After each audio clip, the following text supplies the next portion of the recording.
It's that time of the week again. This is Timothy Green Beckley, and I am the co-host of Unraveling the Secrets. And we've got another fascinating show for you all this evening. Now, normally my co-host, the very charming CARLA Anderson, would be chiming in right about now to tell us how her week has been. But CARLA, are you there? No, I don't think so. Who could that be that's taking her place? Let's see. Is that Tim Swartz? That's right. Instead of the very charming Carl Anderson, you have the very charming Tim Swartz. Yes. Well, once again. Yeah. Instead of Jersey City, we have Indiana.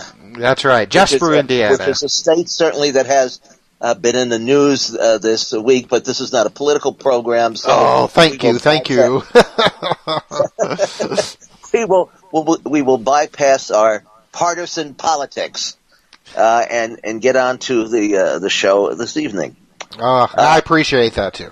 So. Yes, indeed. But we have been busy because Tim McCorth is the host along with Michael Mott of The Outer Edge, which is also on the PSN radio network. And Tim and I was co-hosting that show once a month until Angel offered me my own spot.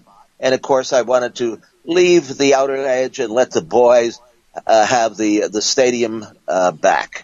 So I'm doing Unraveling the Secrets with CARLA. But we're both entitled to certainly an occasional night off because we're both all busy in the daytime. And Tim and I have been, of course, working on quite a few book projects, one of which we're going to be discussing tomorrow night on his program with Mark Brinkerhoff. And the book is called UFO Repeaters, The Camera Doesn't Lie. It's about people who have had numerous UFO experiences, usually starting out at an early age, but then as they get older, the contacts continue. And they have the uncanny ability of going out, either in the daytime or at night, pointing their camera at the sky and clicking away and getting a variety of weird objects in the sky, some of which look like structured craft, metallic objects, and others more of a psychic or an imprint nature. Wouldn't you say that, Tim? Yeah, very much so. There's a lot of them that they almost have. It's a paranormal aspect. I don't know if the entire UFO phenomena can fit within that bracket, but certainly a lot of the more unusual cases, the high strangeness cases, as a lot of researchers like to put it. Well, in fact, since my appearance on Coast to Coast last week, the book has been doing rather well. We've been out there promoting it, and of course that's very important with a new title because there are so many books on the subject. You've got to kind of get out there and really hype a new title in order to get it to sell, because most of your market today is on Amazon.com and a few independent bookstores and other outlets. And so we've been busy doing that. And I think our first guest tonight is going to have perhaps even have something to add to the conversation along that line. I don't really know Frank. His name is Frank Stalter, and he will be speaking next weekend at a group in New Jersey. It's actually the 50th anniversary meeting of the New Jersey UFO Paranormal and Consciousness Conference, which was founded by my longtime friend Pat Marcatilio. And the conference is being held. It's a one-day event, and it will feature Travis Walton, and it's slated for April 11, 2015, at the Hilton Garden Inn in Hamilton, New Jersey, which is just outside of Trenton. And Pat and the new host, which would be David Stitton, always puts on a very good program. I mean, Pat has had everybody over the years, including astronaut Edgar Mitchell. I know when I was there a couple of years ago, they had him on streaming on Skype. So it should be an interesting program, and tickets will be available at the door. And you can look it up on the internet. It's the New Jersey UFO Paranormal and Consciousness Conference. And the contact number I have is 609-585-6789. And like I said, Frank Stalter, who's our first guest here this evening, he will be one of the speakers at this program. Now, Frank began to take an active interest in the UFO phenomena after he actually heard Edgar Mitchell's appearance at the National Press Club in the spring of 2009. Frank developed a particular interest in UFOs during the Truman presidency and started exploring the web. His research turned up information that the UFO community had overlooked or undervalued, including a specially documented White House meeting regarding the 1952 D.C. UFO case, which took place in July of 1952, of course, and that made the front page all over the country. And that one scared the heck out of everyone. It was. That's probably still referred to as the most important UFO event of all time. And anyway, Frank has investigated that. He's also looked into the Roswell incident, as well as the sighting and appearance observation of two little men and a landed object by police officer Lonnie Zamora in the town of Socorro, New Mexico. In fact, just last week, I think it was, we had on Rick Hilberg and some of the other boys from the National UFO Conference, which also will be celebrating their 50th anniversary meeting this year in June in Cleveland. And, of course, most of the people in the UFO field, the serious ufologists, give a top rating to Lonnie Zamora's encounter there. Because he seems to have been certainly a reliable witness. It's even still classified as unknown in the Project Blue Book files. But enough of my chatter. Let's get to Frank. So, Frank, tell me a little bit about your background. I mean, I've got over your bio here, but I've never spoken to you before, and I'm always interested in speaking with people that I don't know, because that's how you learn. You don't learn by hearing the same people tell the same stories over and over. So how did you, I mean, did you just wake up one day and decide, well, I want to be a ufologist, or how did that come about? Well, not exactly. I'm an older guy. I'm in my mid-50s, so my first knowledge about the UFOs is probably the big flap in the early 70s. If you remember, the Pascagoula case was part of that. The Ohio governor at the time, John Gilligan, had a sighting. So that got my interest. And like a lot of other folks, like a lot of the folks who are going to be going to this conference coming up next Saturday, reading a book here and there, a magazine here and there, watching the TV shows, the In Search Of shows, and then sightings, and now with the cable networks and all the documentary series that they run. But when Mitchell came out in 2009, that wasn't the first time. He'd been pretty public about his UFO feelings before that. But I had some downtime, and I decided I was really going to get serious about this. I was really going to take a closer look and see what I could turn up. And nothing succeeds like success. I turned up some things that I knew nobody else in the field had really come across, especially the White House meeting regarding the 52 incident. That was enough for me to keep me going. And from there, just making contacts, talking to people, looking at cases from a different angle, a different perspective than folks had before, and just turning up new angles, new material related to some of these older famous cases. Yeah. Well, in fact, I see your motto here is there is nothing new in the world except the history you don't know. Yeah, I stole that line. I stole that line from Harry Truman, by the way. Well, I'm sure he won't mind. But yeah, there's some truth. Well, Jim my friend Jim Mosley once met Harry Truman to get his autograph, and asked Harry Truman what he thought about UFOs.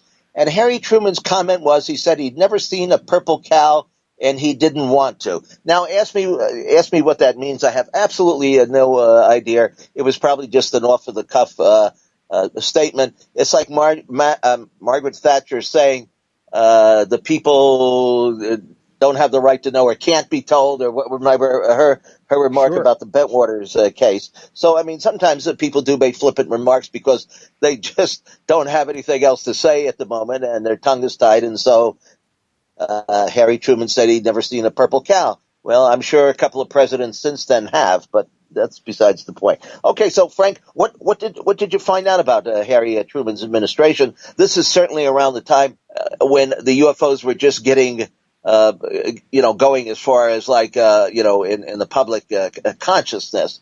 And I guess he's also attributed as being partly behind the MJ2 panel, and probably one of the few presidents that may have been in a position to be told some information, because I would think that most of the presidents since then would maybe, I would say that most of them really have not had a need to know and probably don't know. It's not on their top agenda. They've probably been convinced by the CIA and others that either it's a sensitive a topic that we shouldn't bring up, or there's nothing to it. But what say you, Frank? Regardless of what Truman told Jim Moseley, his actions were a little bit different. He was briefed on a regular basis by his personal Air Force aide, General Robert Landry, on a regular basis regarding the hot UFO cases that were coming in during his administration. And, of course, obviously, the meeting in the White House about the 52 incident, which took place on September 3rd, 1952, a little bit more than a month after the incidents kind of died down. It was pretty clear that Truman took the UFO situation pretty seriously, and was on top of it. He was not out of the loop. He was absolutely on top of it. Well, I'm sure there's only probably a few listeners who are not familiar with that flap of 52 and the sighting around the Washington D.C. area, but capsulize it for us. Tell us exactly what went on and what was the high point of the activity. Well, sure. There were sightings from both commercial and military pilots. There were radar hits recorded by military and commercial radar scopes. One of those targets reached 7,000 miles an hour. F-94s were scrambled from Dover Air Force Base to intercept the UFOs. One of the pilots of one of those F-94s said that he was surrounded by a number of UFOs while he was in the air over the D.C. area. And then they just sort of cut out on him. You know, they were there and then they were gone. But for a stretch there, he was quite worried, asking the tower at Washington National Airport, what should I do? What should I do here? There were members, officers from the Pentagon in the tower at Washington National Airport during this particular evening when the intercept took place. One of the Air Force officers, Dewey Fournette, a colonel, had brought in a radar expert with him. His radar guy saw the targets on the radar scope. He was convinced it wasn't caused by any kind of temperature inversion, that there were solid targets. That the targets were there for a while, and then at first the first sweep through the F-94s when they came in, the targets left. Then the F-94s doubled back to head back to Dover, and suddenly the targets were back. So then they came back, and that's where they had that aerial close encounter afterwards. It's just an amazing case. And again, people often talk, hey, why don't they land on the White House lawn? Well, in July of 1952, they came about as close as I think they're ever going to landing on the White House lawn. Pretty darn close, flying right in the neighborhood of the White House, of the capital of Washington National Airport. Now, here's something you probably, Frank, that you're not aware of, and I don't think that too many people are. We published a book several years ago. It was originally put out by Gray Barker's Assyrian Press. It was not very popular. It was written by a fellow, Captain Alvin Moore, who had been in the CIA. He had military training. I don't know. He was responsible, I think, for over 50 patents, and he had a keen interest in Charles Fort and in the UFO phenomena. Well, he claims that a part of one of these UFOs actually was shot at and blown off and landed in his backyard in Virginia, right?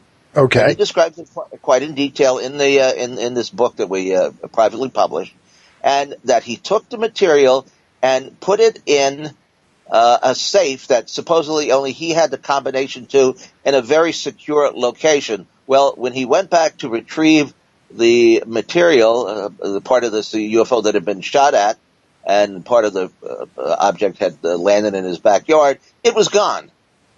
So I don't believe the guy was making the story up, but yet there aren't any written records, I don't believe, of actually the objects being shot at, unless you know of them. Yeah, I'm not familiar with that. In fact, I'm not familiar of any shots being fired at that point. Now, well, afterwards, I'll have to send you a copy. I'll have to send you a copy of the book, and maybe there's something new in there. Because like you say, we could never get to the into the bottom of any of this until we keep researching all the evidence and going back into the files. It's like a cold case. On TV, you see all these cases that have been murder cases and crime cases that they finally solve after many, many years because some modern technology like DNA comes along and presto, the guilty party, is discovered after many, many decades. So, all right, there were 2 incidences over the Capitol. Is that correct? On 2 weekends in a row? There were a number of sightings from commercial pilots, private pilots, over basically the last part of July. But that last weekend in July, that was when the intercept took place, and that was kind of like the big incident. And then again, maybe roughly 6 weeks after that, they had the meeting in the White House. And my source for this is pretty unimpeachable. My source for all this is the Truman Library website itself. Mm-hmm. And now, how about? I think maybe over the course of the years, I've seen 1 or 2 of the individuals who were working at the radar tower at that point, who had seen picked these up on radar. Are there any testimonies from the pilots themselves? Going back into the declassified Blue Book file. One of the files says that there is attached to it the transcript of the conversation back and forth between the pilots and the tower. Unfortunately, that attachment from the original files doesn't seem to be in the declassified Blue Book files. So the one thing that we do have to go by that is Al Chop's oral history. Al Chop, for folks who were really into the UFO documentaries, basically there was a film made in 1956 called UFO. It might very well have been one of the first serious movies about UFOs, and that was based on Al Chop's story. I still consider that probably the best documentary on the subject. It's a really good movie. It really is. It's readily available. Anybody wants to look it up can find it. It's probably on. I think I've seen it on YouTube now, but we even have copies we've sold for the last couple of years because it kind of filtered into public domain, and it remains probably the best documentary on the subject. Certainly as far as that period goes. Yeah, from that era, absolutely. Yeah. What did Truman have some opinion about this, or what was his feeling about the White House being buzzed or the Capitol area?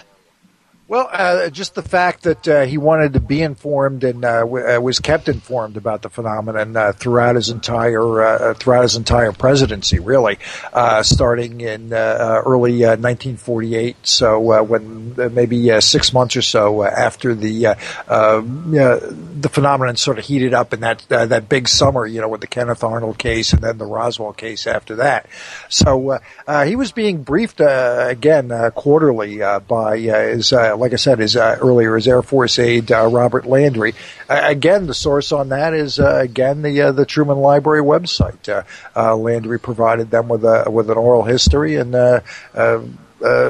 said it, so you got to believe it. Why would he lie? Why would he lie about something like that in an oral history? But exactly what was Truman told? Well, again, it wasn't terribly specific, except that he consulted with the ATIC people, the Air Technical Intelligence Center, which oversaw Blue Book. So, you have to assume that Truman wanted to hear about the hot cases. The hot cases that came up through that time frame. And obviously, the real hot case was what would have the hot cases been beside that particular incident? Well, you had the Arnold case, the Mantell case, the Gandor case. Let's see, there are quite a few. There was a Gulf of Mexico case where I believe they had a radar target that they clocked at 15,000 miles an hour at that point. You would have had, I would have to think that a case they absolutely would have taken a closer look at, since a couple Air Force officers were killed in an Air Force Air Force plane crash related to it. Was the Maury Island case. Quite a few cases I think would have reached the president. You have to think that he wanted to hear about the hot cases. Well, underneath this a current of skepticism, do you think that the government was actually taking how seriously were they taking the subject? Well, obviously, I think it was very seriously during the 4.5 years that Landry was Truman's aide, that his Air Force aide. He was reporting quarterly to the president, and you take a look at the history. I mean, there might have been some other cases that maybe none of us even know about that might have snuck in there as well. There's always that possibility too, and of course, you've got the Roswell case in there too, which got kind of heated for a moment at the time, and then kind of disappeared for a long time until Jesse Marcel came out. I guess it was initially the late 70s when he went public. I think that was the time frame when that happened. Tim, do you have any? Well, yeah, I was going to ask. Why would Truman then later on, I mean, after he had retired, deny any knowledge then of UFOs and all that? I mean, I would think at that point, what did he have to lose? Well, I guess it was those kind of old school guys. Landry was sort of the same way. He kept quiet about it. Oral histories a lot of times aren't released until after several years after the people die. They give the oral history and they're pretty honest about it, but then they're not actually released until a few years after the person actually passes away. That's part of the deal. Well, now everybody, and I mean. It's become predominant. I mean, quite a bit, especially in the late 1990s and 2000s. The whole disclosure movement, trying to get the government to admit, or release, the so-called information that they supposedly hold about the UFOs. But I mean, what do you think? I mean, you study the early history like that, and with presidents like Truman disavowing all knowledge. I mean, do you think that they know anything at all, or do you think that they are probably just as much in the dark even today as the rest of us are? Maybe they have a little bit more information. Some good film taken from the what are they called, the gun cameras, on the planes. But for the most part, they're just loath to admit that they're pretty much as much in the dark as we are, as a civilian, researchers. Well, if this is where Roswell kind of comes in, doesn't it? I mean, if Roswell happened, then they're not in the dark, are they? Well, I mean, it all depends. I mean, they could have machinery and even bodies, but that really doesn't tell them much. I mean, I doubt if they're, they would find a book in there that said, like How to Serve Man or or something like that. And you've got, if they did recover a body, and it was humanoid, then I mean, it still doesn't confirm or deny that we're talking about extraterrestrials. I mean, it could, it could be anything, really. I mean, just because you have a craft of high technology and a humanoid body, it's still kind of a leap of faith to say that we're dealing with extraterrestrials. I mean, do you see the point that I'm going? Yeah, well, it sounds like you're leading up to some sort of crypto-terrestrial type. Well, theory. I have no theories myself. Okay, it always somewhat bothers me the fact that unless the humanoid form has been reported, I mean, almost exclusively with a lot of landed UFO cases, has been cited. Unless we're dealing with some kind of evolutionary process that is the same throughout, I don't know, like the immediate galaxy or whatever, then, I mean, it just seems odd to me that we're constantly running into humanoids. But we've got some good gear on us. I mean, we really do. We're being upright bipeds. It frees up the hands to make things. The last time I checked, I've never seen a dog that can crochet. We've got the gear. We've got the gear to advance. We've got the gear, and we've got the brains to advance. And if there's something else that's somewhere else that's somewhat similar to us, then and they got a little bit of a head start, well, then they might very well be well ahead of us. But let me run this by you real quick. Let's assume that in 1947 something did crash, maybe in Roswell, maybe somewhere else, and it is from some advanced civilization. Where it's from, who cares? It doesn't really matter. Okay, it's advanced. It's more than what we've gotten. You and Tim, we're the brain trust, and we got to. It's our task to kind of figure out what to do with this advanced thing. How are we going to take advantage of this?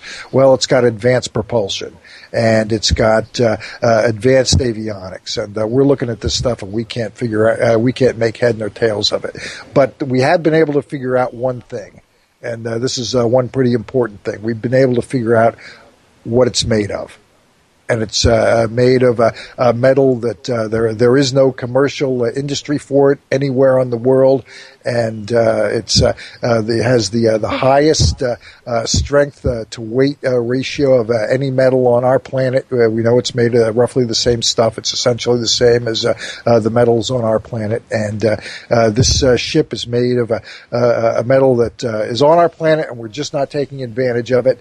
What do you think that we should do about it? What would you do about it? Well, what I would do about it is I would start a commercial industry taking full advantage of that metal. And has that been done? Yes, it's called titanium.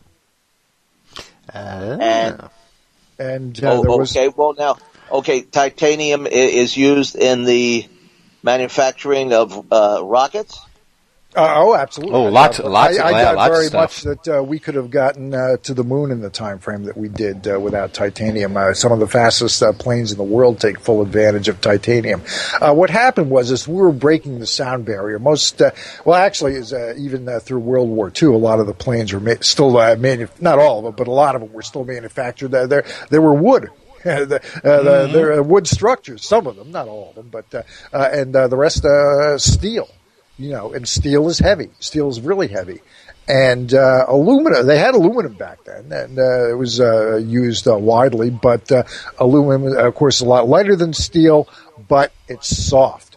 When you start flying planes at supersonic speeds, that air friction heats up these planes, okay? And an aluminum plane couldn't fly that fast because, quite frankly, it'd melt. It'd fall apart. Titanium doesn't do that.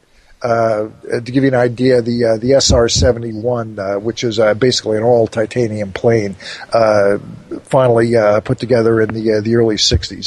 That topped Mach 3. That was a plane that could fly more than 2,000 miles an hour. And when did titanium, officially come about? They knew about it. The difficulty with it was always extracting it from the ore. It was a real difficult, expensive process. That's why commercial industry didn't want to touch it. A guy from the Netherlands, William Kroll, developed it in the 1930s. He came over to the States, tried to sell it to commercial, the steel company, U.S. Steel, whoever else was in business in those days, Republic Steel or whoever, the steel companies, none of them would touch it. Because they couldn't figure out a use for it, and it was just too expensive to extract from the ore. So they sent him back to Europe, and it was finally, obviously, World War II kind of heated up, and the Nazis kind of took over the Benelux countries. So he saw the writing on the wall and came back permanently and lived over here. Got a job with the U.S. Bureau of Mines, and we had the process. We had the process to extract the titanium from the titanium ore, and the reason why all of a sudden commercial industry was suddenly interested in getting into this business was because of price supports provided by the U.S. federal government. Now, I just want to get back to the presidential thing for a moment. Sure. You talk about Harry Truman. We've heard many rumors over the years, some of them actually going back decades, although it seems that they have been more prevalent in recent times, that President Eisenhower, had some sort of contact with the beings from these craft. Do you put any credibility into these stories? No. No. I don't. No, and why would that be? Because they're stories. But are you familiar with the fact that a letter was actually written back around, I was thinking around 1954, 1955, addressed to the Borderland Sciences Research Association that kind of mentioned names, including one, I think it was a Catholic, somebody, a representative from the Vatican Church. Why would that account be any less credible than something from Roswell or anywhere else? Well, I'm not familiar with it. I'd like to see it. I'd take a look at anything. I mean, that letter has been. In fact, it kind of surprised me, of course, because that event was known about. We're talking about now 60 years of UFOs. Sure, that's pretty hard. That's pretty hard for anybody to have the capability to remember anything. And I'm kind of like a second generation guy. I came along in about 1956 or 57. I was pretty young. I had my first sighting when I was 10 years old. Okay. But I can't remember where I put my keys to my apartment. But I can remember stuff that's in my file cabinet from that period. I have a pretty good, detail is kind of faded over the years. But there are so many cases out there that really should be backtracked, and there just isn't the number of researchers that do it.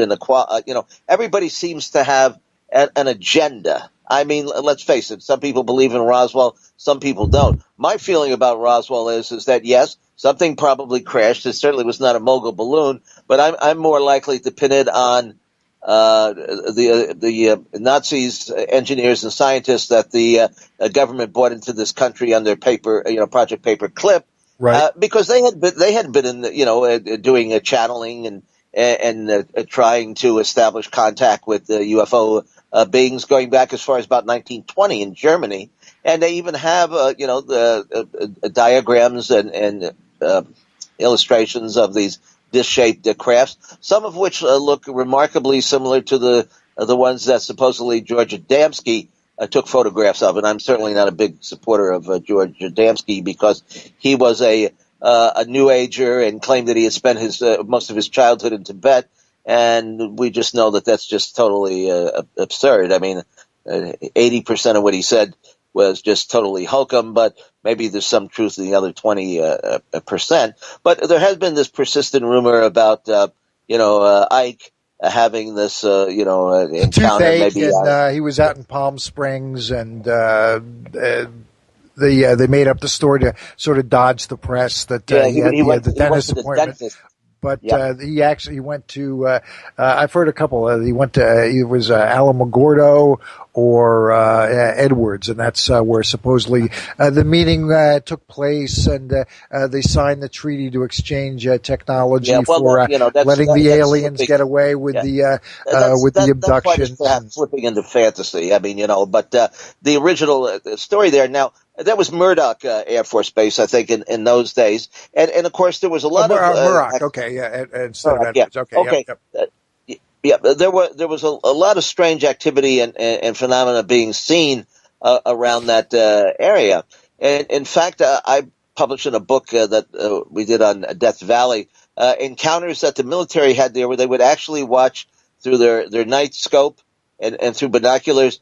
These beings that seem to be wandering around on the perimeter of the military base there, for lack of a better term, Bigfoot or Sasquatch, but most of them were kind of albino instead of dark-haired or something like that. There's all sorts of persistent rumors about underground. Where there's smoke, there's fire, as they say, and that Edwards Air Force Base has a lot of ongoing activity. I don't know about recently, the but Gordon Cooper story about seeing the film and turning it over to guys from Washington that took place at Murdoch Edwards, whatever. Well, Gordon Cooper actually called me on the phone and told me that story. He had heard that I had gone on, I don't know, Long John show or some program, and said that he had witnessed had seen the bodies of the crashed beings from Roswell, which I never said that at all. What he had said on the Merv Griffin show, if you have a transcript of that, he talked about how there had been reports of these alien bodies and stuff like that. He didn't say that he saw it. It didn't even necessarily say that he believed in it. He was just, reporting the accounts that were in the media at the time. But he told me not only about this incident at Edwards Air Force Base where this object had landed, and they took motion picture footage, probably 16 millimeter, with a handheld camera, and the film was turned over to him. He screened it numerous times. He was convinced that it was something not made on this planet, that it was of unknown origin. He called his superiors in Washington wanting to know what he should do about it, and they told him to send the film onto, the Pentagon or some other authority, and that they would get back to him in time to tell him of their evaluation. Of course, that's the last thing that ever heard about. Sure. The film, of course, and then over Germany, when he was stationed over there, they had sightings 2 or 3 days in a row where the objects were picked up on radar, and they would scoot up into the sky and chase these things, and they would always outdistance them. So the rumors have been around for a long time, and it does seem like that period of the 50s was quite an active, period in the history of UFOs in this country. Of course, there have been other flaps, 1966 and what was it, 1973 or 75 in Pascagoula and all that. But, I started out believing in Pascagoula, and I don't believe in Pascagoula anymore. And you know why? Because Calvin Parker, who had been silent for many, many years, appeared in one of our conferences that we had in Phoenix. I was putting on UFO conferences going back many, many years, long before anybody else was doing this. And he told this incredibly bizarre and off-the-wall story about how when he was taken into the ship with Charles Hickson, that he was put in a separate room, and there was a naked female alien there, and they had sex, and he was told that the aliens were responsible for AIDS or something. It was just totally off the wall and had no bearing on anything else. And I realized he was just trying to go commercial with this, and thought he would, come up with a formula to do a TV show or something. And I kind of just, I lost it after that. It's just, it went from, maybe a top 10 story way down to the bottom of the list. So. Well, you can rest assured that when I'm digging through presidential archives from 60 and 70 years ago, and looking at the development of the titanium industry, that a commercial is the last thing on my mind.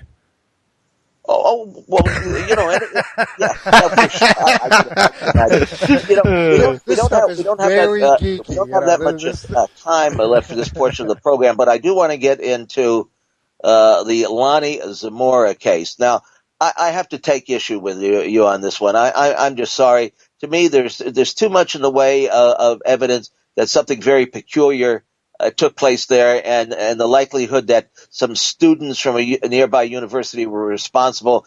It just doesn't cut water with me.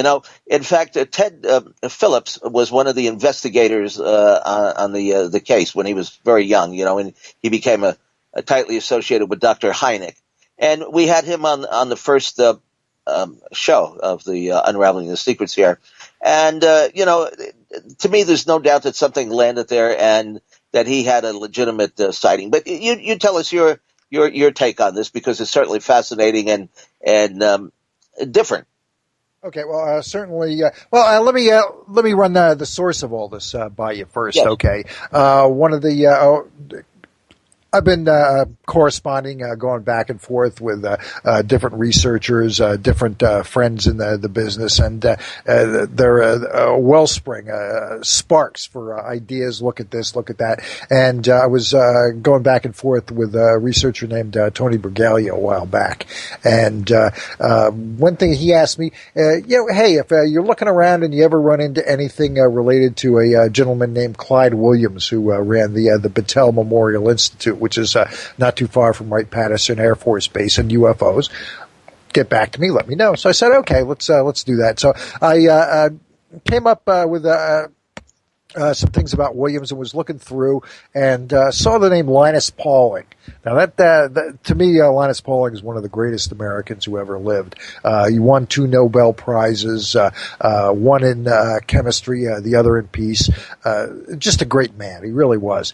But he had some correspondence with Williams. So just out of curiosity, I thought, well, you know what? Let me just do a quick internet search on Linus Pauling and UFOs and see what comes up. Well, as it turned out, what did come up was when Pauling died, he left his archives to the Oregon State University. So they had it there. And what they have is they've got an internet blog where occasionally they write about some of the different things that are among the papers. And as it turned out, maybe just a couple months before I made this finding, they had an article about Pauling's interest in UFOs. A couple things were really interesting.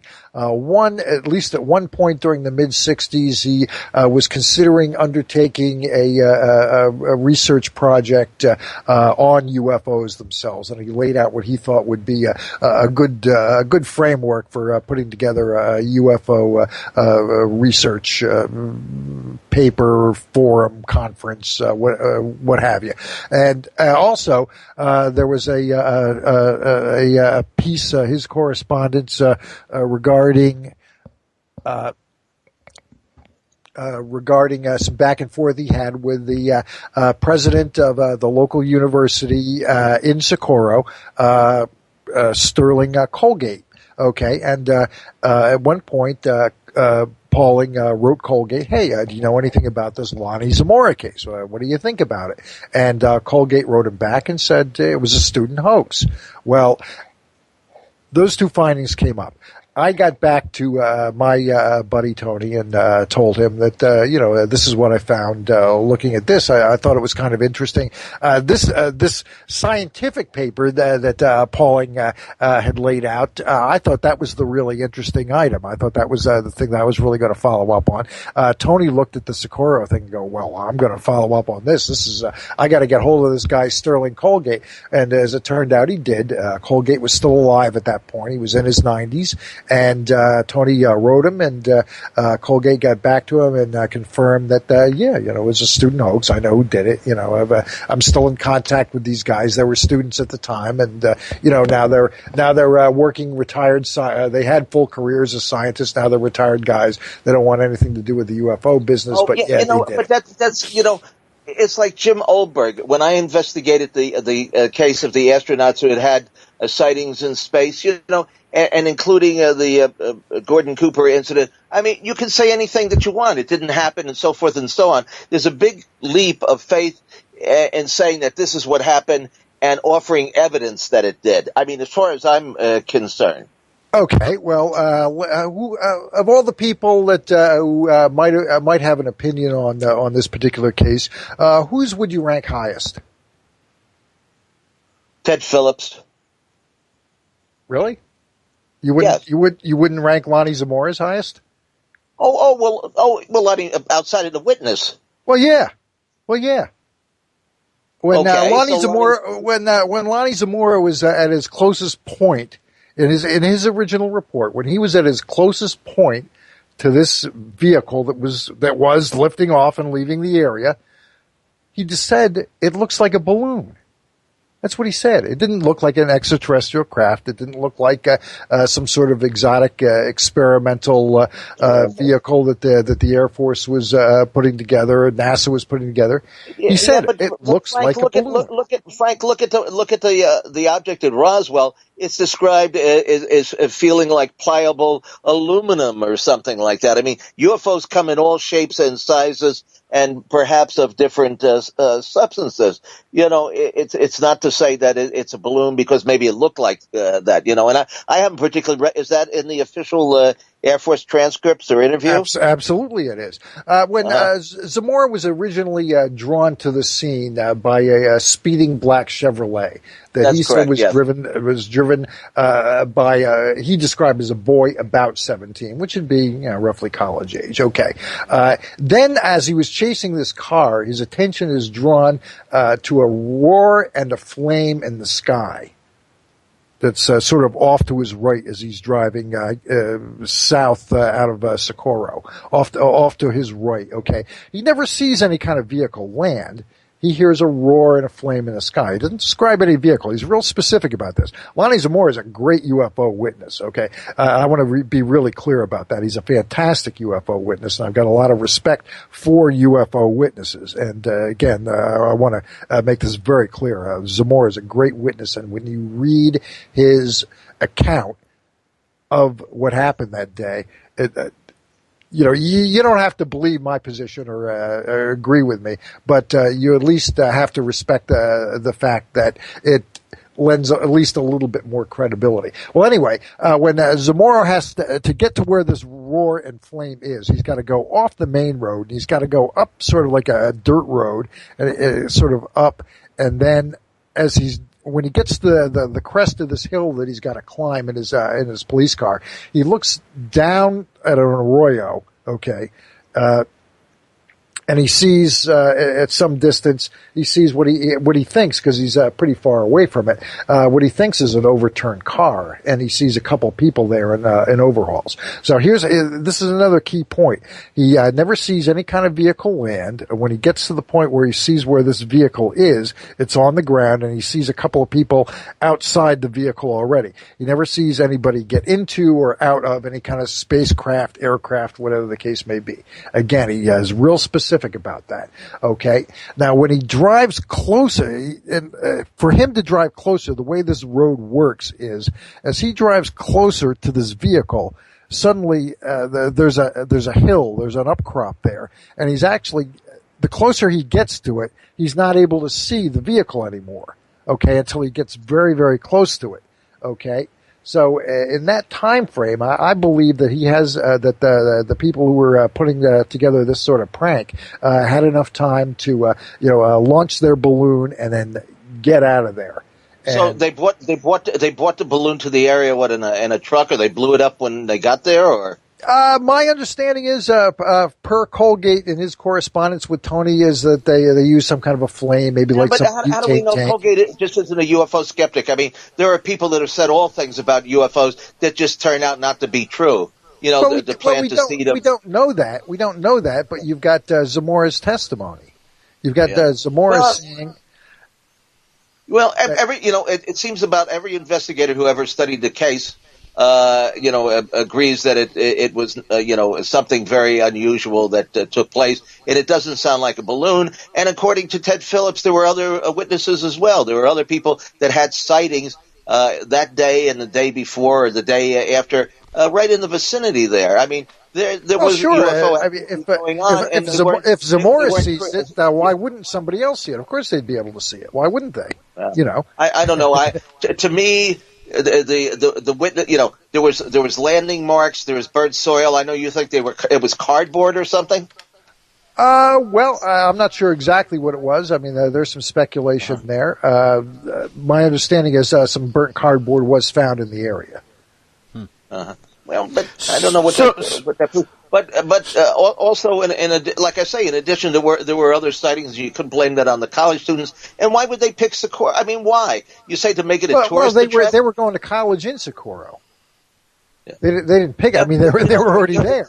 Well, other people have said as well, Frank, that this particular. I remember Joe Symington in Wisconsin that was given the UFO pancakes. So the story is true or not. And people said, they wanted to make that town a tourist attraction. Oh, well, the first town that became a tourist attraction thanks to UFOs was Roswell. So I don't see how that just kind of like fits into the pattern there. But anyway, that's your take on the subject. So what are you working on now? What's your current investigations? My current investigations is I'm getting my presentation together for next week so I can go out there and wake people up first thing in the morning, 9:30. Get there early, ladies and gentlemen. I'm just going to bowl you over because it's not just going to be me talking. I've got my PowerPoint ready, and we're just going to roll. And there's some other stuff that we haven't covered yet. I guess we're wrapping up here at midnight. I got plenty of other material. Yeah, that is always a very interesting conference. I've known Pat for I don't know how many years. Of course, he's not as active as he used to be, but he still has a guiding hand in the organization, and they still have their monthly meetings out there in the Trenton area, and he's done a lot to keep the activity. I think if it wasn't for Pat and now the other fellow who's taken over, there wouldn't be much going on at all on the East Coast as far as UFOs go. Of course, John Ventry, I think does some stuff in Pennsylvania, around Pittsburgh and all, but he does something in the eastern part of the state too. Usually, we had him on, a few weeks ago. So now, how do people get in touch with you? How do they find out? You have a website, or? Indeed, I do. Just do an internet search on UFO Partisan, PARTISAN. You'll find it real easy. In fact, you have a very interesting blog that's laid out like a magazine. Yeah. It actually is very good. Now, I just I haven't had the time to, I start on stuff and I get so many emails and I got to find guests for the shows and I'm publishing, all these books and stuff. So I never seem to completely get through, everything, which I admit that I should, but I was very impressed with that. It's a great, it's like a digest, on the, internet, and it's very readable because a lot of the, e-magazines and e-books.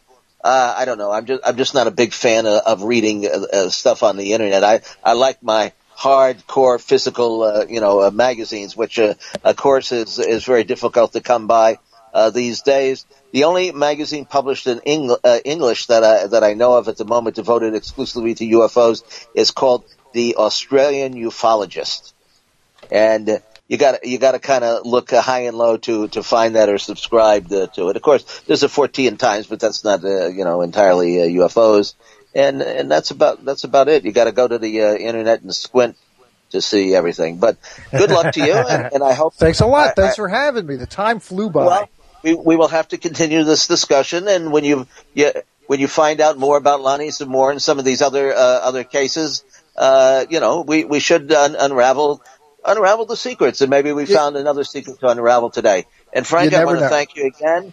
I want to thank you again. Tim. We'll have you back on, and good luck on your early morning lecture coming up in New Jersey, and I'm sure you'll be speaking at other places as well. And we'll catch you in the future. Thanks again. Thanks a lot for having me, Tim. Good evening. Thank you for being on. Bye now. All right, Tim. Well, why don't we go to our break now, and who will we have coming up in our second hour? Oh, you won't believe this. You know who we have coming up? We No. are going to find out everything you wanted to know about the Montauk Project and the Philadelphia Experiment, but we're too confused to ask. Oh, We are fantastic! going That's to one of my have favorite on, subjects. we are going to have on the man himself, Peter Moon. All right, great. Well, let's go to our break then. When we come back, we'll have Peter Moon more on unraveling the secrets. So please stay tuned. And we're back. This is Tim Beckley, and this evening, Tim Swartz is my co-host because Carla Anderson, the very talented, creative, and beautiful Carla Anderson, has the night off. And I know people are disappointed that it's me tonight and not Carla. Carla's a hard act to follow, but I'll try to do my best. That's true. But Tim, you've been doing this for a long time as well, and you are the co-host along with Michael Mott of your own program, which I was also coming on to co-host. But it got a little bit crowded, I thought, in that little studio that we have, and so Angel gave me my own spot here. But we're one big happy PSN radio family. That's and now, right. Our special guest for the evening, Peter Moon, who I've known for a long time. I've corresponded, and we sell some of his books. And the conversation tonight will center on everything we ever wanted to know about the Montauk Project and the Philadelphia Experiment, but we're too confused to ask. Anyway, Peter, welcome to Unraveling the Secrets. Well, it's very nice to be here. Yeah. Peter, tell us a little bit about how did you get into this insanity? That's about all that I can really call it, because the Montauk Project and the Philadelphia Experiment goes way beyond UFOs. I mean, it's just it's out there in its own on its own plateau. Well, it's a neat experience to talk to you about it, because you were there before I was. And what I'm saying I discovered, if that would be the word, Al Bielek, who, of course, claimed to be the sole survivor of the Philadelphia Experiment. And do you know how I first met Al? I was at in Phoenix, Arizona. It was my birthday, and Brad and Sherry Steiger was having a little party for me in the backyard of my typesetter Hope. And there were just a few people there. I think my friend Chris Dickey, who's been on the show, and this gentleman who was seated over on a lounge chair, kind of a few feet away from the rest of the group, and he had a hot dog in one hand and a beer in the other, and had kind of dozed off. So I asked Brad, I said, who's this gentleman over there? And he said, oh, that's Al Bielek. I said, oh, Al Bielek? He said, yes, Al Bielek says that he was a survivor of the Philadelphia Experiment. I said, well, that's pretty unusual. I didn't think that there really were any survivors outside of the Carlos, Allende.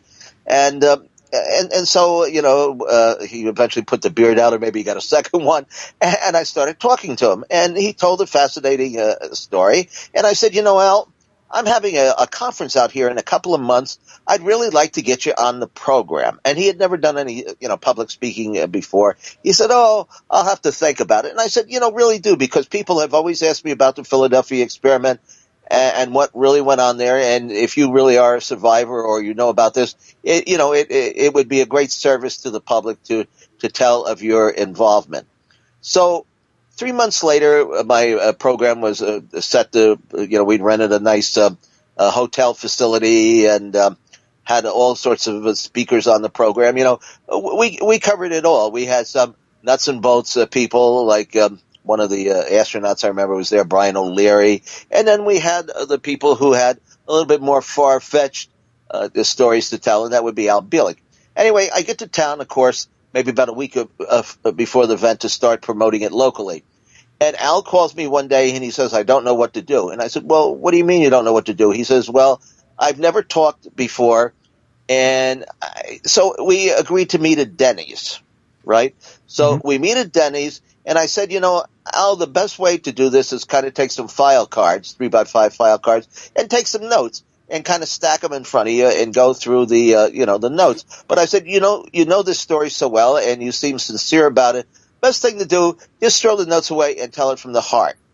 Well, Al got up there on the stage in front of about maybe 300 people. It was the afternoon, 2:00 session, and he told his story so well that unfortunately the next speaker I don't think had 50 or 60 people in the auditorium because they followed Al Bielek out into the hallway like lemmings, to the sea. Yes. And, I, of course, published a couple of books. Brad Steiger wrote one on the Philadelphia experiment, and you've written the subject as well. But let's get back to you because you're the guest. How did you get entangled in all of this?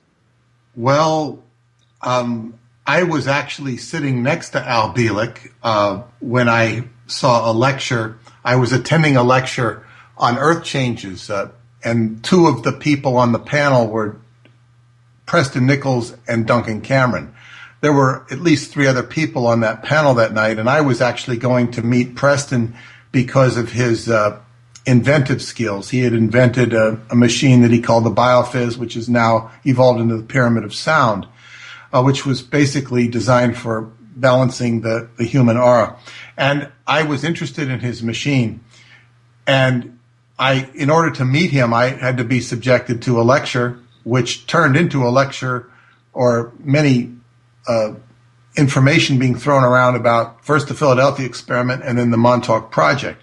And I was sitting next to Al Bielek that night, and he was talking about it and all sorts of things because he started chiming in. This was a small group of probably 10 to 20 people. In a small little. Was that in New York here or Long Island? Long Island at it used to be called the Total Health Network. It's no longer there. It was the Psychotronics chapter, Long Island chapter of the U.S. Psychotronics Association would meet on the top floor of that building in Farmingdale. And so I was, hearing all this wild stuff, and I said, wow, is there a book? I'd like to read this book about Montauk. No, there's no book. So about 6 months later, I signed a contract with Preston. I had to check this stuff out, and I heard a lot of lectures, met a lot of people that had some involvement with it. But Al Bielek was very special because, as you say, if you get 300 people following you out or thereabouts, you've hit a chord of lightning, so to speak. Yes. Lightning in a bottle, and he was a very interesting speaker, but he didn't know he was involved in the Philadelphia experiment until he kind of came upon this conclusion independently, because Duncan and Preston had already realized it, and they realized that Al was Duncan's brother in this sort of convoluted scenario, and it's a very convoluted scenario. But they both. Now, Peter, we all know pretty much about the Philadelphia experiment, how this military vessel teleported itself from the dock in Philadelphia to Norfolk, Virginia, and some of the sailors on board the vessel became invisible. Others got stuck in the hull of the craft and sort of like kind of fried, as I understand it. But a lot of people may not be familiar with the Montauk Project. Now, I think the first I heard about the Montauk Project has something to do with a giant 12-foot monster roaming around. Well, you're the book you published, The Philadelphia Experiment and Other UFO Conspiracies. Yes. That book has a mention of the Montauk Project in it. It is that I think that's the first time that the Montauk Project appears in literature in that book. I bought that book from Preston Nichols, who had copies of it, and that was an important thing for me to read as I was beginning to study this.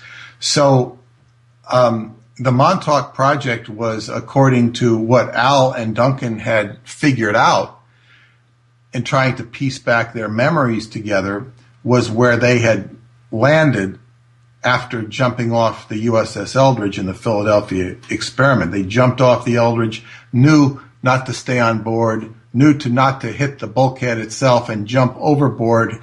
And as is depicted in the movie of the same name, The Philadelphia Experiment, they landed someplace else. And in the case of where they actually landed, according to what they recollected, was Montauk, New York. And they were landing in 1983. So this became, very far out. They were, time was rearranged and rearranging itself. And the Montauk Project, this introduction to the Montauk Project is actually from the Philadelphia Experiment. From the context we're talking, it goes, they're jumping off this ship and going to Montauk into the future. So they're right there in time, because the Philadelphia Experiment is sort of like creating it's involved in a vortex which is spinning around time like a big clock with all this sort of random chaos, and they emerged into that chaos. They were really in the time sea, and everything was blown open. You talk about Pandora's box. This is one introduction to the Philadelphia Experiment, to the Montauk Project, and it's a rather exotic introduction, because the typical introduction I give when I write the book with Preston is that Preston was doing his own research in the timeline of 1980s and discovering that there was strange signals emanating from Montauk Point, New York, from the radar transmitter out there. So he did that with radio direction finding, because he was having interference showing up at his lab in East Islip with the psychics he was working with. So he discovers the Montauk Project through channel, B. But what we're talking about here is channel A, with this story of the Philadelphia Experiment having a continuity. And of course, the way, as they say, going through channel B with Preston discovering the Montauk Project, doing readings on it, a guy named Brian was involved who was doing readings, and then Duncan comes along and has sensitivities to it. As they begin to discover more, find equipment, and hear more stories, they go to the U.S. Psychotronics Association in Dayton, Ohio, I think it was. They also Preston went to a meeting in Chicago in 1986, where, if you remember Eugenia Macer's story, who's passed away, she literally witnessed government agents, or those people who appeared to be government agents, giving Preston holy hell. He says, "You're not going to talk about this." He says, "I am going to talk about it." They had a big screaming match. And he went out and announced the Montauk Project publicly for the first time in U.S. Psychotronics Association in Chicago, 1986. So, and how was his talk received?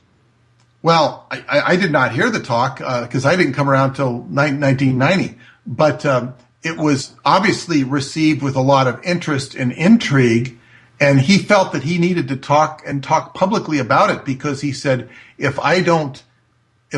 he did that to keep himself alive, because it would have been, he felt that he needed to make it public so that he would not become a targeted, and that is why he talked about the story. It was. It circulated on that network of the U.S. Psychotronics Association, and they had these preparedness expos, these various conferences, in addition to the one that you hosted. This was going on from, I guess, the late 80s till about 1992, when I had the book all together. I wrote it during 1991, and the book was published in May of 1992. We've been now in business for 23 years as Sky Books. But so we sound like how many books do you have out now? Over 20 books that I've published and written, most of them, or co-authored them. Yes. But I sound like an old timer. But I'm like, I don't know if I've been in the business half as long as you have. So well, probably, well, maybe not quite half as long. But you certainly, you're a successful publisher. You may be, I don't know if how many copies you've sold, probably not millions yet, but you know how hard, I know you know how hard it is to stay in business as a publisher. I've generated millions of dollars. It probably have more people. I just said, probably more people enter the publishing business and exited quickly with their pants down to their ankles and penniless. it's very difficult. But as I was saying, I've generated millions of dollars, and that sounds very impressive. On the other hand, when you divide up millions of dollars into 23 years, and considering all the expenses, I've made a living. And of course, the heyday of publishing was in the yesteryears for people like us. Sure. And now we're. Well, I think I was telling you today, the only thing that I kind of liked about this, books on demand, you don't have to carry around 50-pound boxes of books, because over the years, I don't know how many boxes of books that I carried in, and my God, just cartons and cartons of books, and then you got to find a place to store them and keep them so that they they don't turn mildew on you. It's a chore. But this is why people aren't publishers. This is why people aren't publishers, and we have all our books in ebooks now. So yes, it's a great gift. What were you going to ask? Well, let's hear a little bit more about Montauk. I mean, it's all the way. It's the furthest point on Long Island. It's about 3 hours, 2.5 hours by train from the city, and it's very remote. If you drive from Manhattan, it's 3 hours. Yes. Okay. And the train only goes, I think, once a day, except in the summertime. But now, tell us about the military base there, this underground base that you guys, I guess, revealed or discovered. Well, there is an Air Force station. It was known as the 773rd Radar Squadron, an Air Force station as opposed to a base. And it was basically housed this SAGE radar, which ran at 435 megahertz. And this was part of the Eastern Shield Defense, which was there to register anything flying in the sky, basically aircraft from the Russians or other foreign powers, which could also pick up anything that might be unidentified. And there was a network of 13 of these things around the United States. And Montauk was one of the premier ones because of where it sat on the eastern end. It was representative of the defense of the United States of America.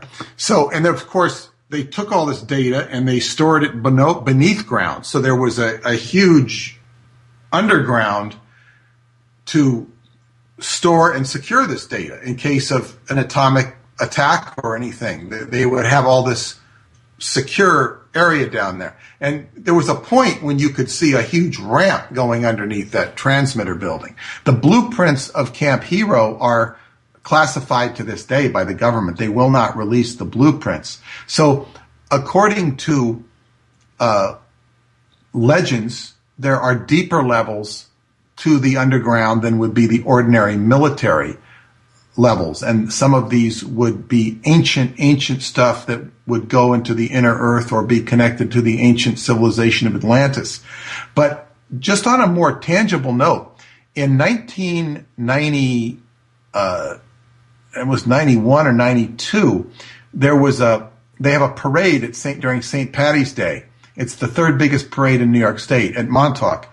And all these guys get out there and show off their fire engines, and it basically takes the whole town's attention. So there was a group of guys that went out there in 91 or 92, and they recorded, they went into the bunker that's on the cliffs. There's a bunker by the cliffs that used to be broken, and you could walk into it or climb into it, and there were railroad tracks there. They were more like railroad tracks that you'd see for a mining railroad tracks as opposed to a railroad. And these guys went through that, and now they must have walked the better part of a mile, if not a mile, to get all the way to the transmitter building area, which I believe is where they emerged. And they were taking videos, and they were getting a lot of interference. There was a lot of electromagnetic interference as they were going there, and it was all pretty rugged. Now, I saw these videos because Preston showed them at a psychotronics meeting once. And one of the videos they honed in on was this really bizarre configuration. It was some sort of radio receiver, and it was all wrapped around a crystal, a big crystal like you might see at a crystal and rock show. And I asked him, I said, I'd like to get those videos. I'd like to get an excerpt of that, and Preston didn't even know where it was. He's full of probably a lot of data like that in his house, or the houses that he has. So that was an actual one of the most interesting aspects I saw of what would be the abandoned underground, because that underground was demonstrating that you could travel all the way from the bluffs all the way to the base. There, according to stories that I heard, if you traveled down one of those tunnels or some of those tunnels, you would get to a place with a red light, which actually had a red light. And if you could access that door by knocking at it, you could get into the base. Of course, the one thing when you knock on the door and somebody answers it, you're probably in a lot of trouble. And I would guess. And so there are stories of there was also a story by a man who serviced, I think they were called the Amplitrons. They're different equipment they had down there, but he went down in an elevator in what was an area right next to a bunker. And of course, he said it was in this blue building. And of course, that blue building disappeared. It was torn down. And he said that there was an elevator. He used to service stuff down there, and he never knew what it was about. He just was told to go down there, service these things, and come back up. He had no knowledge of the time stuff. He later met Preston and played a very instrumental point with the John Ford case that he was an advocate for John Ford in. So the Montauk Project, of course, this is the base. This is the Camp Hero base with all sorts of. It's very large. It's a mystery place. Preston very seriously used to say to me when I was going out there to investigate, just to go look around before I'd been there, he said very emphatically, he says, "Do not go out there alone, and do not go out there at night.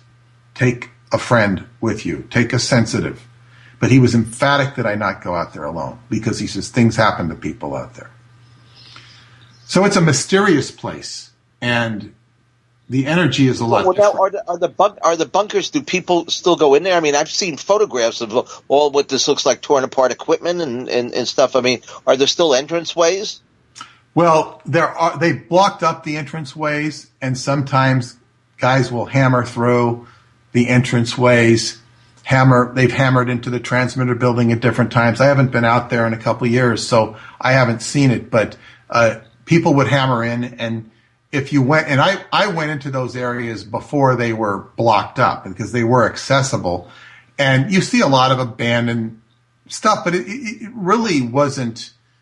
I mean, you might feel energy, and sensitives might feel energy, but it really wasn't anything other than an abandoned military place, unless you went into one of the bunkers, which they call Junior's bunker, where the big monster you talked about appeared in a photograph.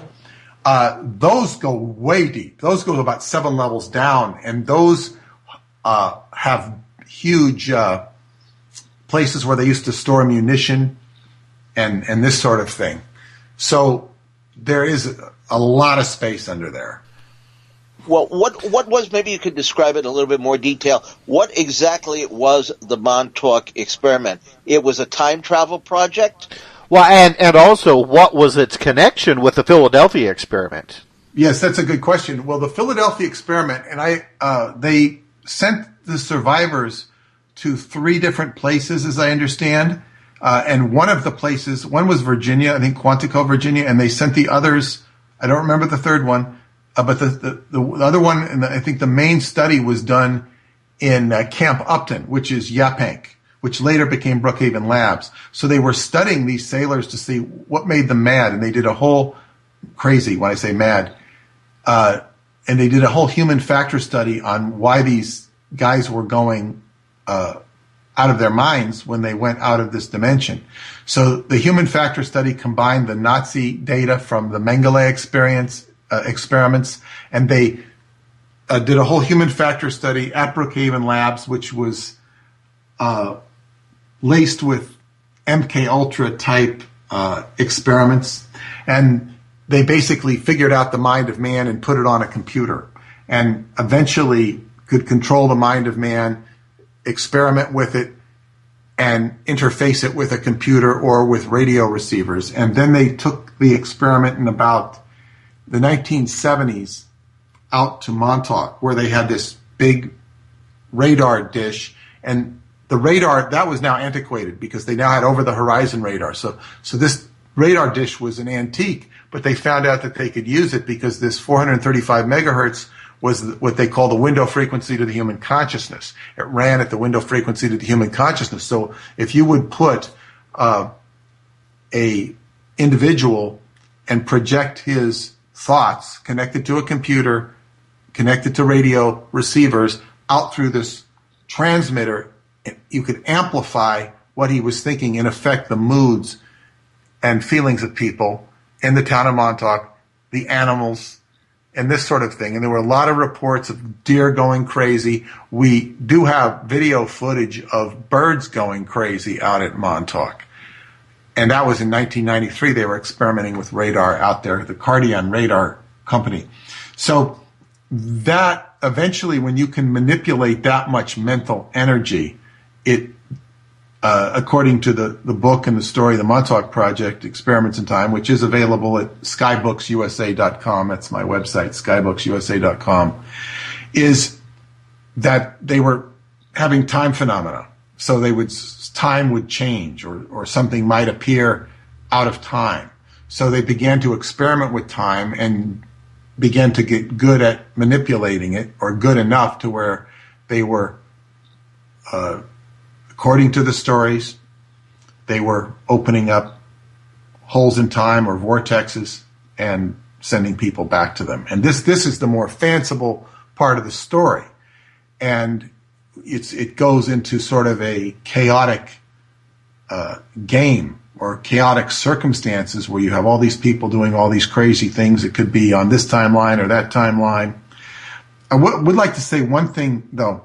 I once met a man at a seminar up at the Omega Institute, and he heard that I was there. His name was Michael Kraft, and he wanted to meet me.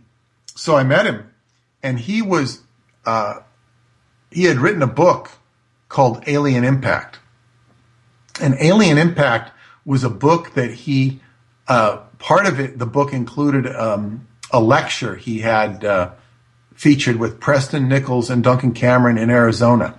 And when he put that chapter of the book, and this was published by, I think it was Doubleday, it was a big company like that, they went nuts over the chapter on Montauk. It had all sorts of stuff on aliens, but the editors just went nuts on it, he said. And he had to change it and water it down and change it so many times. What he described the Montauk Project as, or what Preston Nichols was bringing forth, was a sort of unified theory that explained everything. It was sort of embracing the whole kit and caboodle of what's going on. And look, at the Montauk Project theories as advanced by Preston aren't perfect, but it offered a whole new explanation and a whole new paradigm of looking at things as opposed to some of the old paradigms. So he really did offer us a new paradigm, and of course, it's certainly been a fascinating career for me in trying to talk about it and write about it and understand it. Well, now, hasn't somebody just put together a documentary or a movie about this? Well, no, that's not accurate. I understand why you'd ask that question, but that feature you're talking about does not include anything on time. He did not study any of. I worked on this for 20 years. He didn't study any of it. Of course, he couldn't, because he did not seek out permission to use any of the Montauk Project information. So it's not has nothing to do with the Montauk Project. What he did do is he interviewed Preston and some of the survivors, and from what I've heard, it was a pretty bad job. I saw the first one. I did not see the second edition. Yeah, I think there's a newly edited version of it out there. Now, how about, there are pyramids in Montauk? There were pyramids in Montauk, and I discovered those because when I went to verify the Montauk Project, and I attempted to verify it through normal journalistic means. But I found that the data trail was very cut short. I mean, people cut it off, and there was a lot of reaction about it. So I didn't get any cooperation from the press, and it had been stonewalled. So, but I did have a lot of experiences in coincidences or synchronicity, which was a higher order of experience. And of course, if you know the Morris Jessup story, the man who first wrote about the Philadelphia experiment, and he was experiencing odd coincidences. Unfortunately, they got the better of him. In the case of all these coincidences that I chronicled and wrote about in the book Montauk Revisited, Adventures in Synchronicity, at the end of that book, I went to the library, and I didn't mention it in that book, but I discovered in a book following this trail of coincidence was a book that had the history of Long Island by a man named Rufus Wilson, and it had a picture in there. It said the pyramids, Montauk. I said, what the hell is this? It didn't give any explanation. It showed a picture of 3 pyramids with a man standing by one of the pyramids, and the pyramids are probably about 20 feet tall, or the one he's standing by, close to 20 feet tall. And I went to the librarian, and she showed me some stuff that indicated that the ancient family of the Montauk Indians, they were the royal tribe, and they were known as the Pharaohs. And the Montauk Indians themselves told me that they did come from Egypt. So these pyramids were probably, as best I can tell, washed away in the 1938 hurricane. And they were probably off the tip of Long Island, which is the Montauk Point, which has been eroding. That point has been eroding for a century. It's getting... Well, you know, there have been pyramids found in quite a few countries. In fact, we have a friend who lives in China that we've had on the show, Bruce, and he and his lady friend at the time uncovered pyramids in Australia. So there is evidence of these pyramid structures all over the planet. I don't know if they're on some kind of cosmic grid or they were used as energy beacons, but of course this is one of the topics that the academia and the archaeologists have tried to cover up. According to them, we can find pyramids in Egypt and maybe in Mexico in Central America, but these other so-called pyramids are just not the pyramids according to them. But you've been continuing your research into time. Oh, I know one thing I wanted to ask you.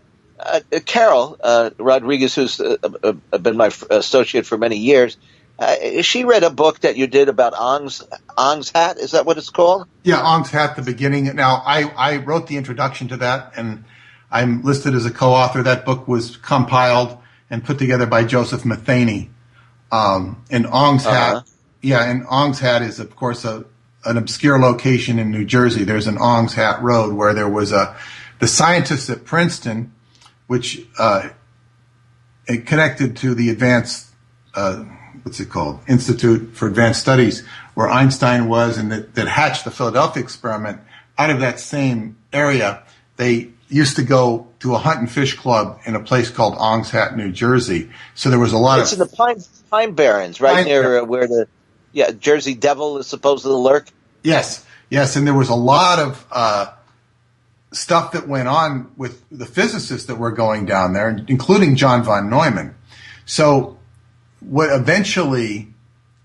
happened there was a convergence of not only physicists from Princeton, but hippies, and then there were drugs involved, tantric sex. Sounds like quite a weekend. This was sort of the post psychedelic era. What are we doing in the city? Exactly, the post psychedelic era, and it also included Sufism and an element from the Moorish Science Temple, and so they were doing adventures into parallel worlds. Well, Peter, this is a TV series. I mean, this is a TV. This doesn't belong just in the beginning, in the between the covers of a book. This is a TV series, right? I have to tell you something about that.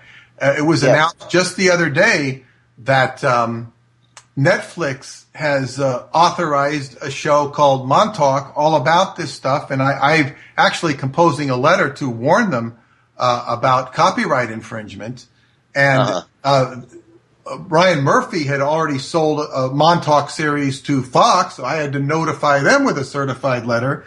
You're supposed to, and that series stopped. Now Netflix is trying something. With regard to Ong's Hat, Fox had produced a cartoon called Galador, which took this thing, and that had to be stopped. So it's like they don't like to go to the author or the copyright holders and say, like, we like to use your material. So yes, you're right, and this is you're very right, but this is well, it's. I'm sure a lot of your stuff either has been or could have been used. All the stuff that you've published. Well, hey, if it gets to the second season or something, hey, I see an associate producer credit coming up. But you've been continuing. I mean, you haven't stopped. I mean, like, no matter what obstacle might have been put in your in front of you, and we're talking about some pretty wild stuff here. I mean, if there is a conspiracy of silence, everything that you have discussed and printed would be an element in that. I know you've been going over to Transylvania there's some people over there that you're doing some time travel research with. Well, that's correct. And one of the most exciting things that I was brought over to Romania by Dr. David Anderson, and I know you issued a book with some of his stuff in it at one point. But he brought me over to Romania to participate in a camp, and he tutored me in some time travel concepts, which were very interesting. But he's going to be doing a podcast with me in about a month. And we're going to get an update. He has not come public with anything in about 5 years. So he's going to give me an update. I'm doing podcasts, which are on my website at digitalmontauk.com or Peter Moon on iTunes. You can find these podcasts I've been releasing. But I'm going to have him in about a month or 6 weeks. And so he is somebody who's doing real live time experiments in New Mexico. He works with people across the world. This is all in I guess what you call the secret sector. But he said billions upon billions of dollars are being put into this by different governments as a weapon. Now, there are also other projects going on in Romania, which I've written a whole series of books, which I call the Transylvanian series. And the first one is called Transylvania Sunrise, which is about a chamber beneath the Romanian Sphinx that has a holographic archives of the history of the world with 3 tunnels going into the inner earth and all sorts of modern technology that is actually quite ancient. So Romania is someplace I've gone to 8 times, including the spiritual capital of Transylvania, which I've been to at least 5 times, Sarmisegetuza. This is ancient. See, because interesting, people don't realize it, but when they talk about Hyperborea, Hyperborea is supposed to be the ancient city that Thule was the capital of, and of Hyperborea. But Hyperborea was the land the Greeks referred to, that which is of the north or beyond the north wind. Well, if you go north from Greece, you'll go right into Bulgaria, and from Bulgaria, you'll go into Romania, and then you'll go to the Carpathians. And the Carpathians, what's above the Carpathians is Transylvania. And that area was pocketed from the Ice Age, and it retained its relative warmth and survivability. So it was the original civilization, geologically and ethnically. So you also have caves by the bucket load in Transylvania. So it's 55 degrees below when you get underneath. There's water under there, and you can survive in those caves during an ice age. So these are some of the things I've learned there. And the spiritual tradition all gets side-railed or sidetracked by the Dracula story. When people hear of Romania, Transylvania, they gravitate to Dracula like moths to a flame. And I've not spent any significant time doing anything with Dracula when I've been over there. I've been searching their ancient spiritual heritage which is quite interesting. Don't have time. Now, have you been to any of these caves yourself? Yes, I've been in caves in. If you go from the Sphinx and you go, what would that be?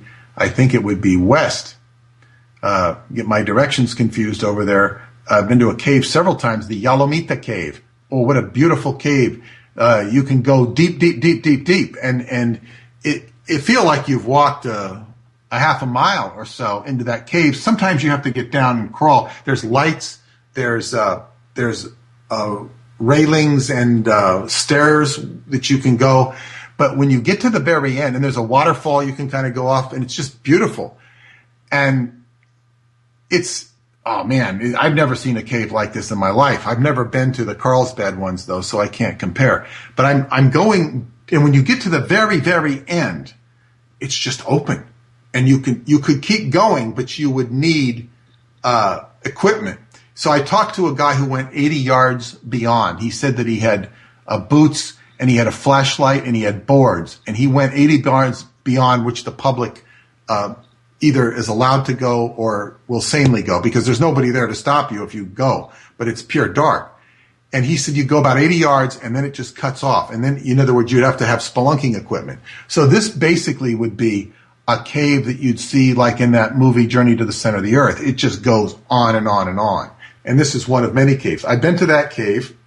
I've been to a cave where Ceausescu, the dictator, created a road to this cave where they get bat guano. They used to get bat guano for bombs, making bombs. That cave was magnificent. I couldn't go into it too far because of the amount of time we had, but that one it intersects with 7 other caves. That's in the hills of Transylvania. And I've been to another cave in Transylvania where I wasn't able to go in it. They'll take you, according to the tradition, you will see the shepherds or the sheep. The sheep will sometimes turn into shepherds, or the shepherds will turn into sheep, and they are really a character called, a spiritual character called the Solomonari, of which the name Solomon is named after. The Solomonari are the indigenous wizards, so to speak, of that area, and they will take you to a cave and put you in front of it, and you meditate in front of it. And of course, in this particular cave, we were told there's a throne. You go across a little river in the water, but you'd have to go down 50 yards on a rope. I was with a group of people. You can't do that. Come again. You have to go down how many yards on a rope? 50 feet. I said 50 yards. 50 feet on a rope. I will follow you. Yeah. I'm not going down there. I'd take a drone down there. In fact, when I was at the Bat Guano Cave, I forget the name of it, I was being taken there by a man who's done, he's probably done the most extensive history of this area. And he was showing us around very graciously. And he bought a drone and he flies it all around this area in Transylvania. It's full of mountains. He surveyed the whole area with a drone that he purchased for about $1,000. And I said to him, have you ever taken the drones inside the cave? He goes, no. I go, why not? He says, I didn't think of it. So I'm hoping that he'll send some drones into the caves. Well, yeah, that's an excellent idea. Yeah. With all this talk of time travel, what have you learned about the future? Oh, that's a very good question. I asked David. Right. Okay. I asked David Anderson that when I was last with him at Montauk, when he showed us a video of his time reactor and a bunch of us. And I said, what can you tell us about the future, David? And he says, it's uncertain. And I heard him reiterate that on a tape. I was listening to him the other day. He says, it's uncertain. I guess it's always up in the air. I think. How far in the future are we talking about? Well, he said on an interview in 2010 that it was a very short time before they could go back and see what was happening, 2,000 years ago. He said, that can be done. Now, what he always says that what he can tell you or what the government tells you is 20 years behind what's really going on. So I'm hoping in this podcast that he will tell us something something of that order. I can't predict that he will. And again, it's uncertain because what we do here and now could change everything. He says that about time travel. He says if you go back and change something, like if you go back and kill a plant that was the grandfather of plants that are in the future, you go back and kill that plant. When you come back to the future, those plants will have different DNA. They'll still be there, but they'll have different DNA. Well, I would think that any kind of time travel, no matter what you do, when you go into the past, is going to change the future. I mean, what about the whole I can't remember what they call it now, like the effect where the timelines actually start branching out, and that a time traveler could really never come back to the present that he originated from, because just the sheer fact that he time traveled to the past changes the future, or his present. Exactly, that's a big concern of David Anderson's. But I would also refer back to you the character of the Assassins, Hassan Saba, who had a great line. He said, "Everything is permitted." In other words, that's all quantum possibilities. So what you just said is true, and I think there's a lot of scenarios that could happen that David Anderson, his technology and what he's experienced, I think there's a whole bunch of stuff that could supersede everything he's talking about, only because the possibilities are unlimited.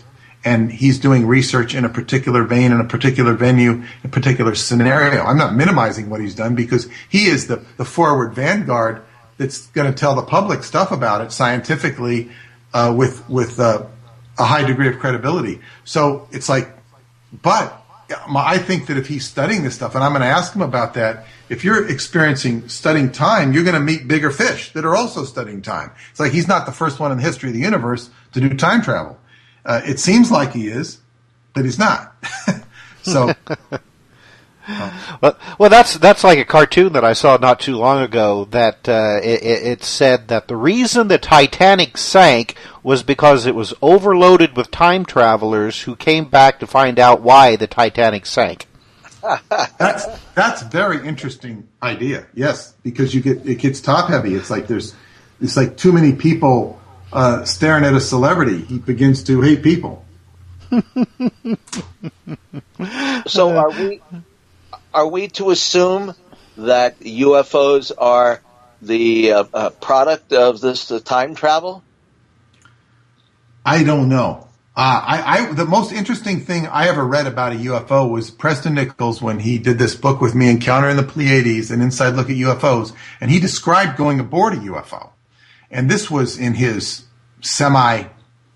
I don't know what to call that state he was into, but he was taken to the Pleiades and whatnot. But he found himself on a craft, and when he got on the craft, it went on. It went on infinitely. So it was like in a space of its own. You think so? The craft itself, and the way he described the craft is that the operator was sort of like Duncan Cameron in the so-called Montauk chair at Montauk, where he was subjected to all these experiences of, controlling and directing reality, where the UFO pilot was having an experience where he's interfacing with reality, sort of like in the movie Dune, a little bit like that, where those guys navigated space and time. They look like weird fish or something, like moray eels. But so the UFO, these things, there's so many different stories we hear of UFOs, from the Nazi UFOs to the alien UFOs to the Area 51 UFOs. I think UFOs represent, they appear when we reach a level that we either cannot understand or cannot penetrate fully. There is a UFO for every occasion. Well, now I also know, though, that there is a Nazi connection to this. You've done a book on the Black Sun, and do you think that a lot of this phenomena is attributable to the Nazi scientists and engineers? Well, a lot of it, certainly. There were Nazis all over New Mexico when Roswell happened. There were the flying craft, the honeyboo craft. That has been so well even documented by mainstream researchers have had to admit to the flying craft of the Nazis and that they were far more extensive than has ever been admitted. It seems like there's been a lot of UFO projects by a lot of different units of various different governments. So and then are they masking as aliens? Are the aliens masking as them? Vice versa, etc. It's all very complex, and it's as you say, it's not easy. All you can do is Anybody who thinks that the president is going to go on the 6 o'clock news and disclose all of this, it would take him months to do it. I always say, well, if I was the president and somebody asked me about this, you know what I'd tell him? Go out and buy a few books, and you decide. Just like people probably. I'm sure some people in the government have some, idea about what's going on, but they have different points of view too. And so that's the best way. Go out and buy a couple of books. Buy books from Tim Beckley. Buy books from Peter Moon. And, decide for yourself. Now, Peter, I noticed one of the things that you say about your own publishing company. It's an interesting blend of science, magic, and synchronicity. Skybooks is where science fiction meets reality. How much of this do you believe yourself? Well, as I say, my belief is irrelevant. It was when I wrote the Montauk Project, I look at it as data, and it was intriguing data, and it's of course data that you cannot, I can neither dismiss nor completely reconcile. I'm very good at reconciling data, but some of it cannot be reconciled. But so you just have to leave it as data and evaluate it as data. So some of it, there are certain things that, like I know there was a Montauk Project. I definitely know that because I've met people who were involved or seen too many things and have too much evidence. What the project entailed, I can't say because we don't have full disclosure of it. But I would most definitely say it had something to do with time. But to how extensive, whether all those stories that Preston tells in the book are accurate or not, I don't know. I can't say.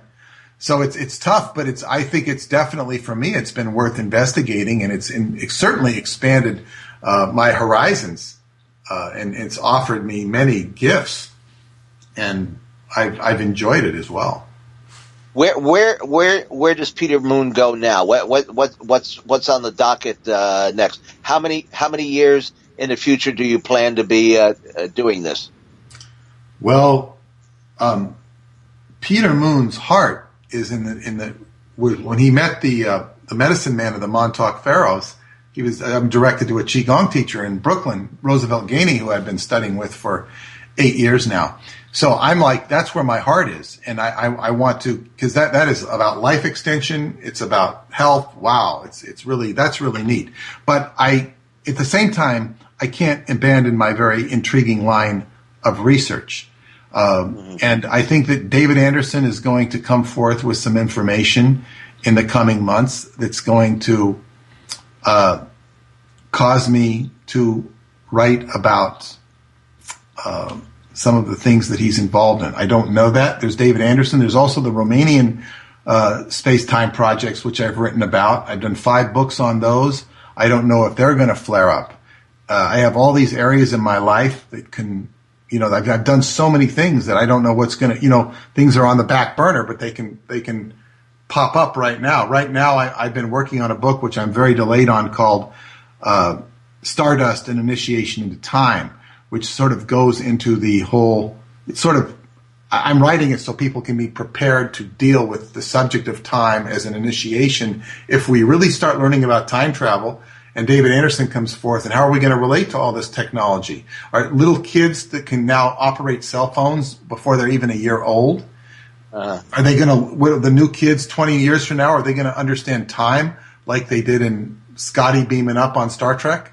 So the kids are going to come, and us people of our generation are just going to be like, oh, well, Who needs us anymore? So the new Well, kids. I hate to say this, and it does seem like a contradiction, but we're running out of time. So, Thank you, Tim.